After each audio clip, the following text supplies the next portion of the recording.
Oh, Nyai Ratu. Wonten dawuh ora Bu. Wonten satunggiling kembang ingkang sowan ngabiyantara wonten ing Datulaya ngendikaaken utawi muja atur sanipun Nyai Prabu Duryudana. Menawi mban kala wau sumurup glibetipun piyai kakung mapan wonten ing patengganipun Nyai Ratu Banowati. Tobat, naminipun sinten? Ngaya wara sak penake dhewe kula menika mboten nate nyingitaken piyai kakung wonten lebet ing patenggon. Jenengane golek-golek perkara kula menika mboten nyingitaken sinten-sinten. Nuwun sewu. Kok panjenengan yasa patung kados mekaten menika? Ana menawi piyai putri kok tuku patunge wong mledeng. Menika pancuran.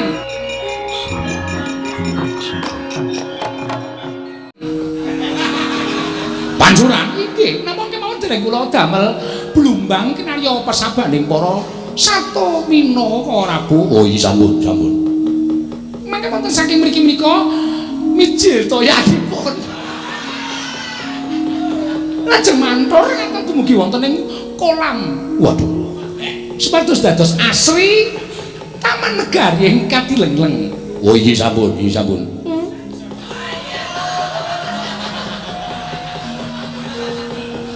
Iya sampun, ae ngatur sampun. Ae ngatur menika sanes tiyang. Sanes. Ing atase reca kok sarungan. Panci menika saking mrika ora Bu? Saking mrika. Oh iya sampun. Swara apa to iki ngaku-ngaku?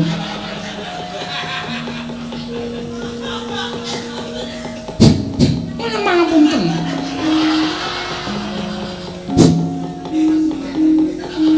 Oh, nika mula-mula ambune tentengan kaya ngene. Nuwun sewu nggih. Nyuwun mapunten, Bu. Nyuwun mapunten jatosipun. Nggih, sampun caket-caket niku mboten sekeco Nyai Prabu Duryudana. Dados menika pepasreh ninggal Taman Katilengleng. Kasinggan ngaten. Mairi. Kok kaya-kayane kok suarane tukul saka kene.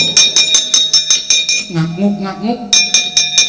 Monggo tak sawang yen watu kok meka kaya ngono. Kula pati duga mono iki reca kok. Lho, Bagong iki.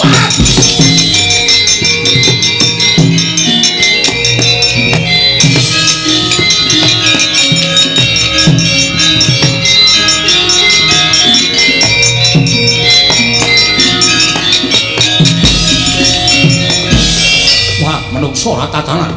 Yai Ratu sangat-sangat anggen paduka ngiyas dhateng ing Traka ing Mandura. Teka panjenengan Mentala. Matur citra nika Traka ing Mandura. Nyuwun papunten kok ora Bu, nyuwun papunten. Bagong. Anggep apa kowe? Kok mledeng ning ngono apa? Anu wedi. Takut. Wedi karo sapa? Kali sampean. Ngopo kowe wedi? Amargane kula teng mriki. Yai Ratu, wonten maring adhawu. Samenika kula nyuwun prisa. Inggih. Piyai kakung ingkang mapan wonten teleng ing taman mriku sinten? Inggih. Nyuwun mapunten. Nyuwun mapunten Bagong. Lho. Memang iya. Wah, manusane jajalan. Kula nyuwun mapunten kok Bagong mapan wonten ing taman mriku. Dasaripun menapa? Tobat nyuwun mapunten lho kesuta kemawon. Kula menika tresna kaliyan Bagong. Lho. Tresna dos pundi? Inggih, tresna kepengin bangetipun mengku garwa dening Bagong. Dasaripun menika piyantipun nyenengaken kula sampun saged remen manah kula. Lho nyuwun pamun panjenengan niku garwanipun Nyai Prabu Duryudana. Ngertos. Niki jenenge wis ora tresna napa meneh. Yen kula sampun boten tresna badhe menapa malih. Kok Prabu Duryudana kula aturi emut. Bila kula sampun boten tresna sak mangke monggo kula dipun pisah ya ora apa-apa. Ana sing wis nampani. Jil. Lah menika. Kakang Mas menika. Angling Darma.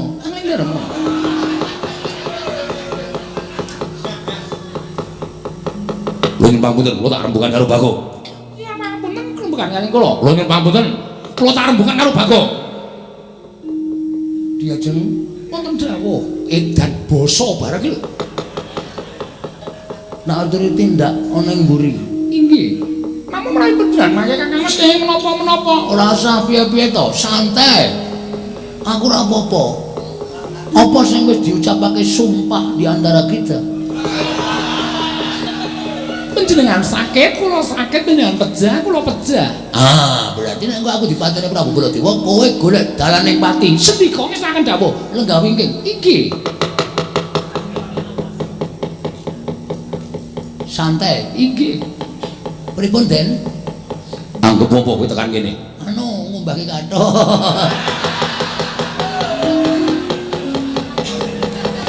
Lah kok ora bali? Mboten entuk bali. Sing ora itu sapa? Niki. Sayangku niki. Sayangku dengkulmu amoh. Kowe iki bendaramu. Nuwun ngapunten. Ora nyawang bendara, ora nyawang batur. Tresna niku ora milih derajat pangkat. Tresna niku paringane sing gawe urip. Gusti wis paring katresnan karo Dewi Banawati, katresnane Dewi Banawati tumuju marang Bagong. Bagong wis dinaik katresnan.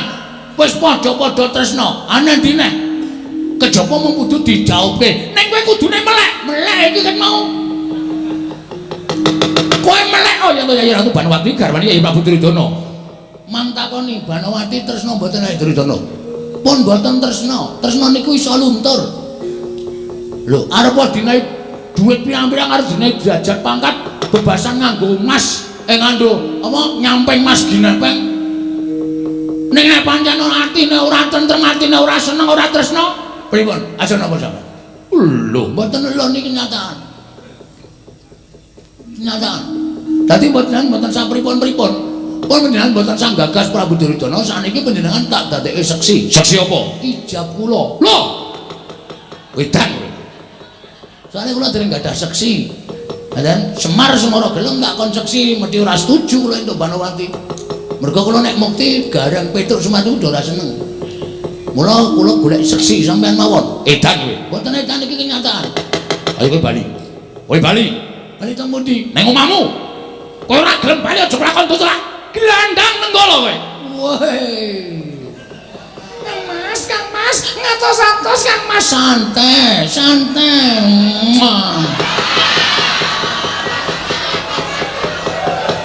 Rasa kuatir.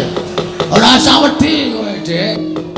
Tenang pokoke nek musuh aku ki ditantang wae ora tau wedi kok. Aku ketoke pancen wong kalan. Ning nek wis ana kata-kata sing nyerempet menuju kematian, nuwun sewu, Bagong iki menungso ya, Mas. Aku ki menungso. Arep aku wong ora duwe, arep aku wong kere. Nek sampean lek ngucap sak penake dhewe kaya ngono iki nuwun sewu. Kowe karo aku ki padha-padha menungso. Sing bedake men derajat karo pangkat. Kowe wong sugih, aku wong melarat. Tapi di mata Tuhan kita sama. Tobat. Latri ngatos-atos. Santai kowe, Pak. Ben ora apa mati, sing penting wis ngambung. Ora edan, mboten edan. Pengen ta kowe cungar-cungir prek. Ora bakal pengen. Asline ya heeh. Ngene ta kowe? Ngene.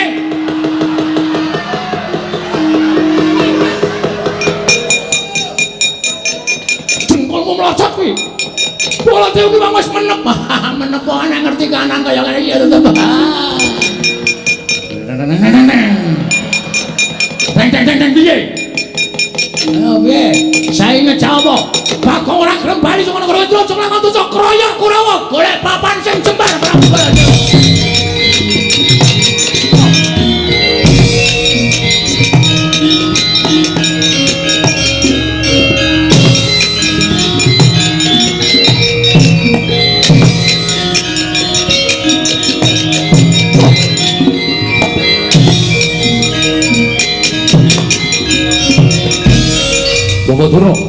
Bapak Dono. Wonten jamu nggih.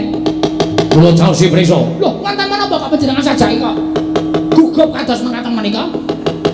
Panjenengan ngertos mboten? Mboten. Kula caosi prisa. Nggih. Panjenengan ngertos mboten? Mboten. Inggih kula caosi prisa ing mapan wonten telenging Kadilengleng Taman. Nggih, sinten?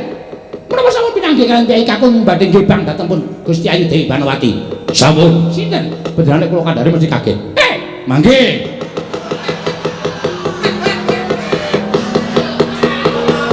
Wong kok senenge kok dhisiki lho. Wong arep dikon kaget kok kaget dhisik. Hubungane kali jantung Dik Pate. Oh. Nek nganti kula mboten kuat, oh mandeg jantung kula ngrekoso. Kula caos iso. Nggih pripun, Nggih? Ing mapan wonten ing taman kadilem menika jebul Bagong. Lho. Sinten? Wis kaget kok urung krungu. Namung serotok. Wah. Ngaten nontengan kula. Headsete dicopot. Oh iya lali aku. Ngrungokke apa to? Lali janjine. Oh.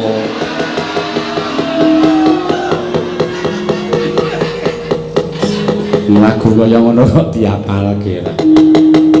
Jenengan Bagong. lho lah dalah. Aja muntap lek tetap. Manat lat lain di panus manijan. Dados Bagong mancing dados durat moko. Nggih. Dik Pate. Pripun? Kurama ketake. Nggih. Bagong bondo tangane kincung sikile. Taturke anak Prabu Duryudana medi tugel kulune Bagong. Oh nggih. Ku mawani. Semangkean. Kewanen. Amin dajate kene kok. Oh, mlebu taman kaputren. Monggo Dewi Banawati kuwi. Mesti kameng para putri lha kok dadi Bagong kok. Wah, kegeeran bocah iki. Nggih, nggih. Pun mangkat apa ampun kang kesuwen. Oh nggih, ngesta nyuwun pamit. Mama karo rasa dapape bapak. Oh nggih, ngestaken sak.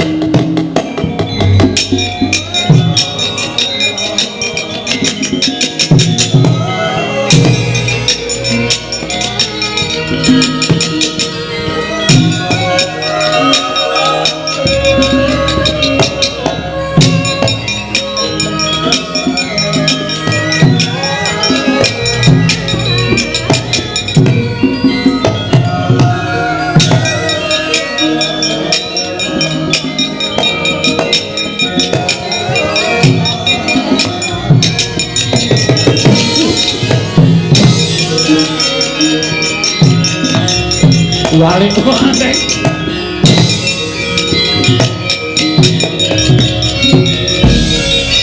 Penutup lamun katututan.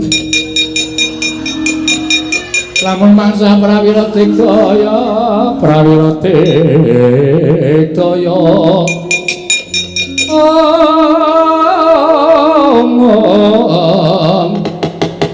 Ora ngono magawe gelar.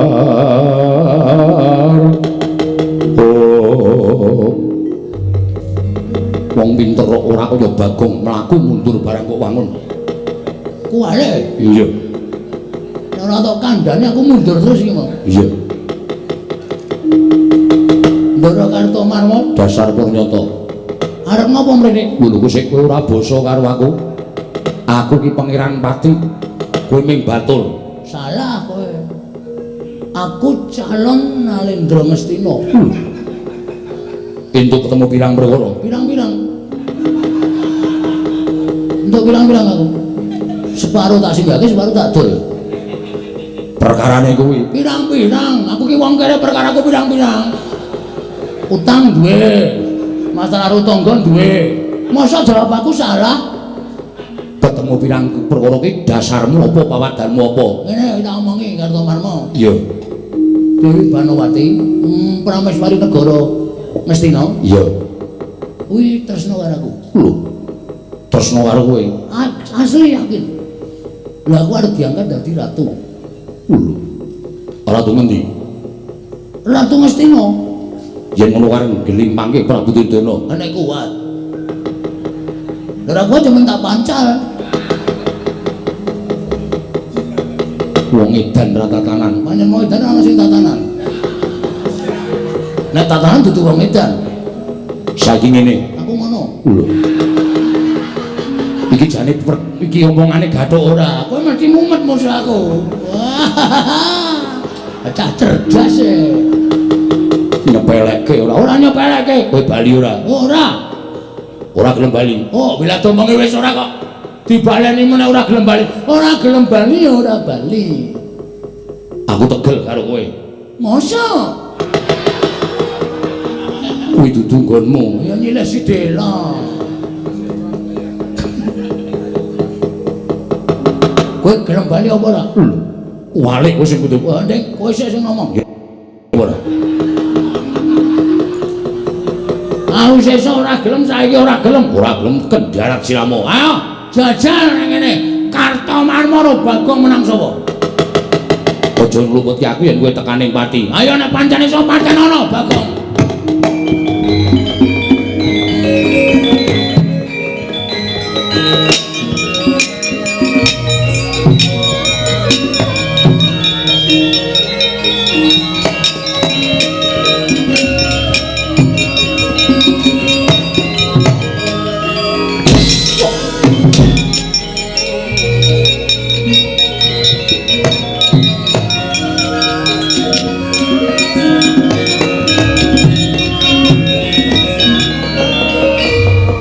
Batur kok kemewat kaya genjimat kaya wani dilat Gusti Abang.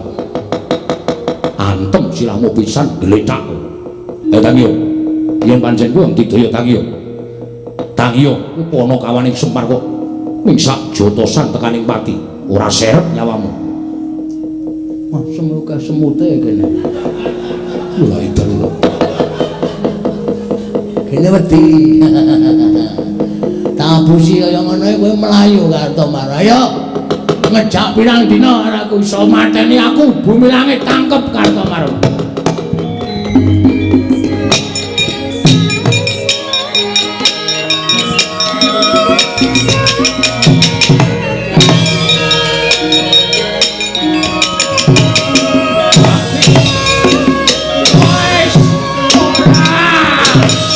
Udah diterenggo.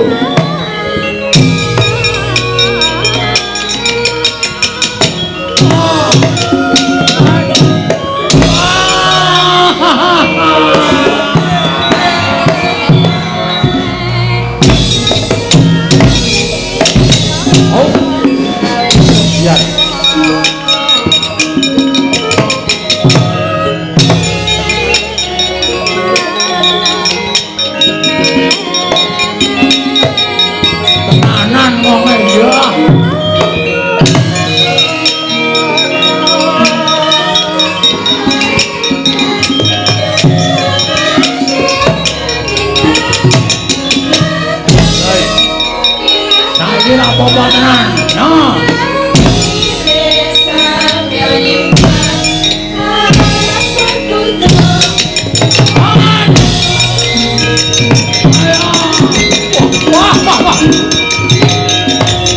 Wah, edan. Ayo.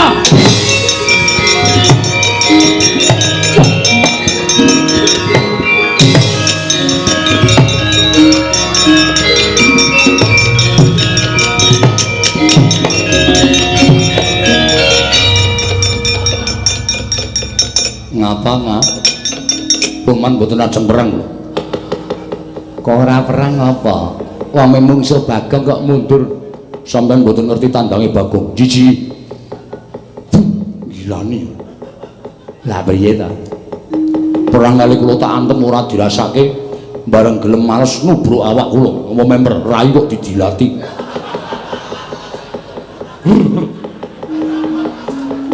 Aja domong-omonge kanca-kancamu ndak ora gelem perang. Engko tak omong-omongke. Swatama Mboten mawon, Man. lah tenan ta. Durma Gati boten mawon. Citraksi Mboten mawon. Timbangane dilati raine. Lu wong mboten mawon. Ora kajen. Mamang tandangi dhewe. Aku ya gumun, aku mesti mikir Bagong mesti gelut awur-awuran iki. Wis piye nek carane nitir sasana? Pripun? Maju ora le? Wah, nek kula maju sing kiper sapa? Iki perang ya nyuk. Ora bal-balan.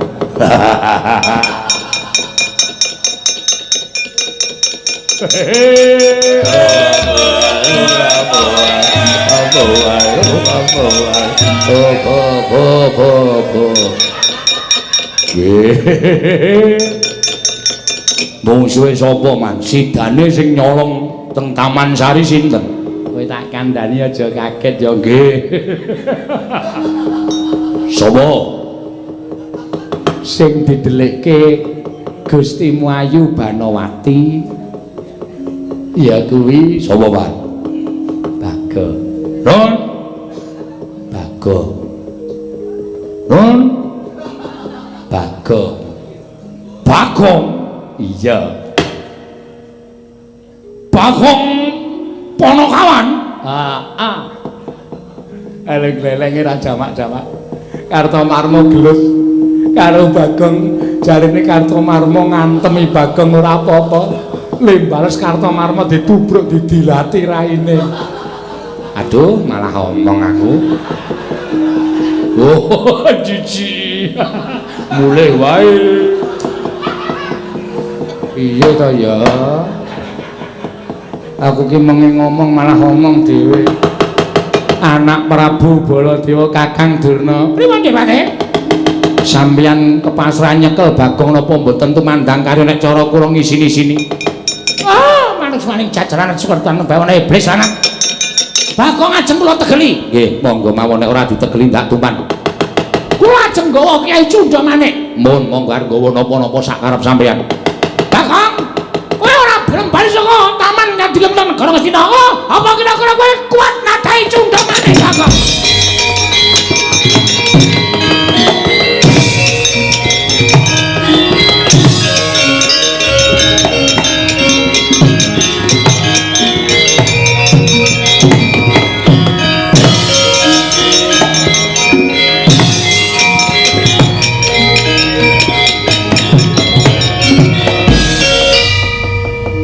Durna gleleng nggawa drei kok bengkel ya saiki jake kok drei obeng kembang kok diatung-atungke kowe nek kira-kira mung aku nek gelem kewirangan ya maju dur nek ora gelem kewirangan tak prenggake becik kowe mundur nek arep kewirangan wo aja takon dosa aku sago mirang-mirangke karo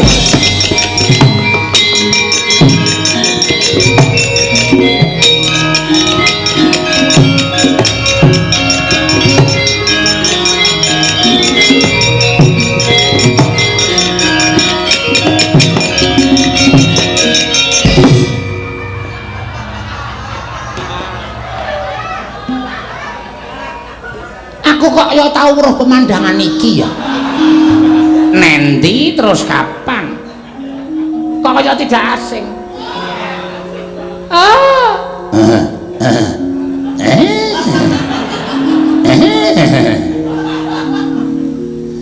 Cik Pate, Pripun? ampun mriki lho. Lah enten napa? Ampun mriki, Cik Pate. Ampun mriki. Oh, kurang ajar.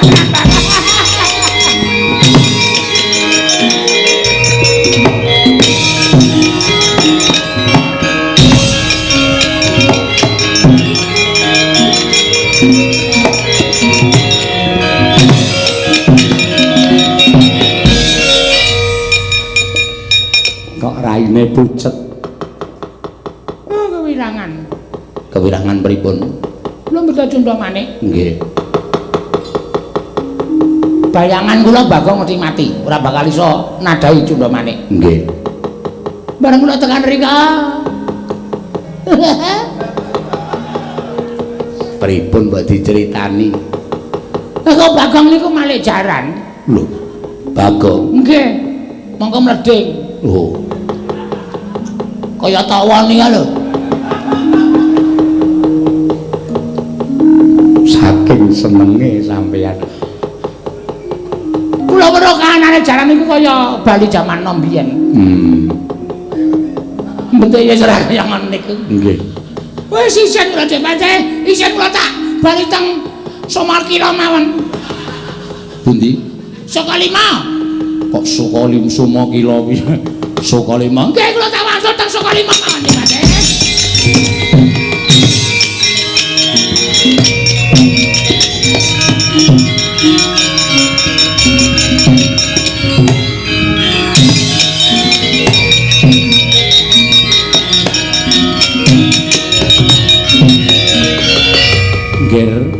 menawi mboten panjenengan menika mboten badhe rampung-rampung.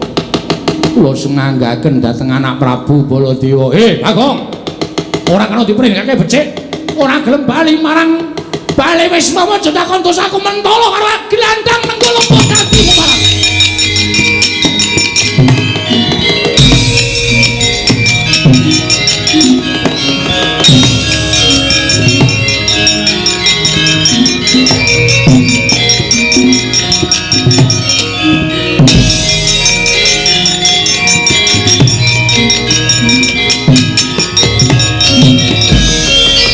Jagat Dewa Bathara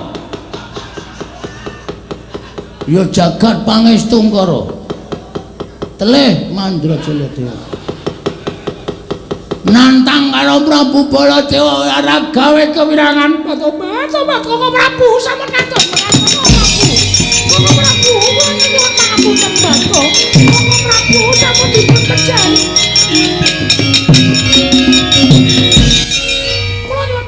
Negaken dateng pun Bagong latri sabar Bagong sampeyan dipun percaya. Uise. Jagat Dewa Bathara wong ilahing. Yai Wanawati. Wonten maring adawuh. Ngopo kowe nangis nang ngarepipun Kakang? Inggih. Badhe mun jatur. Apa sebabe kowe arep manjatur nang ngarepipun Kakang? Pun Kakang. Badhe muncul atur, mun sampun dipun pejahi Bagong. Kosik to Cahayu, sawangan pun Kakang. Terus pundi? Mbok dirungokke suarane iki. Kasta. Cirine wis jelas lho.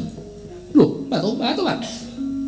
Napa mriko Bagong? Jelas. Lho kok iso dadi Baladewa? Oh, dadi apa-apa iso wonten ana ragate.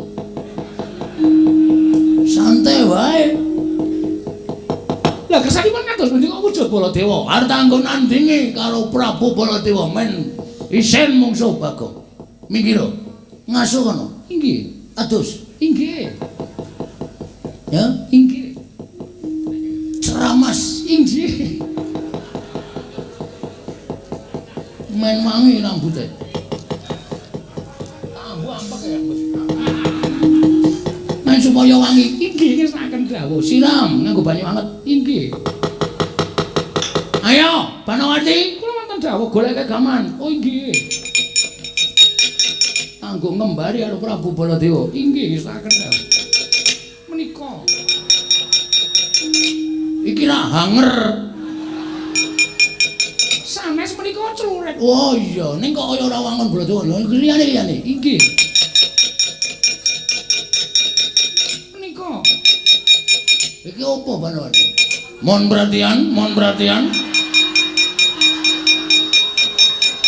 Pengumuman besok minggu kerja bakti. Patoban menika pertel. Oh, tak kira corong e. Ya sorry ora ngerti. Menika kemawon. Prabu Baladewa iki nata mandura. Raden Kokrasana. Menurut beda. Inggih. Ayo tandangana lekane ati.